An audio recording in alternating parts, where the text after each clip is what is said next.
öldürmesin, değiştirilsin. Polisin silah kullanma yetkisini düzenleyen Polis Vazife ve Salahiyetleri Kanunu'nun 2007 yılında içeriğinde yapılan değişiklik ile polisin silah kullanma yetkisi genişletilmiş, dolayısıyla keyfi silah kullanımını artırarak 2013 yılı itibariyle 28'i göz altında olmak üzere 128 kişinin ölümüne neden olmuştur.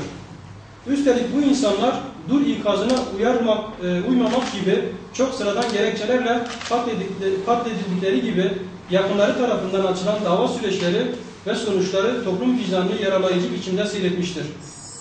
Yetkilerini PVSK'dan alarak adam öldüren polis memurları sorumlu tutuldukları cinayetlere ilişkin savunmalarında görevimi yaptım diyerek bu cinayetleri adam öldürmenin görevleri arasında olduğu algısıyla işlediklerini adeta itiraf etmişlerdir. PVSK hem polis memurlarının silah kullanma yetkisini genişleterek vatandaşların yaşam hakkını ihlal ve mağdur ailelerini perişan etmiş, hem de polisin katil olmasını mümkün kılarak polisi ve ailesini mağdur etmiştir. Bu ülkede bireylerin kendi can emniyetini korumakla yükümlü memurlar tarafından sıradan gerekçelerle öldürülmüş olması kabul edilemez bir durumdur. Kanunlar bireyin güvenliğini ve huzurunu esas alarak yapılmalıdır.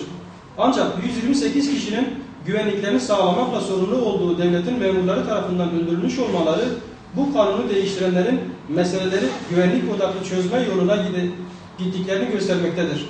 Oysa ki toplumsal huzuru sağlamanın yolu silah kullanma yetkisine sahip memurları aşırı yetkilendirmek değil, toplumsal adaleti sağlamaktır.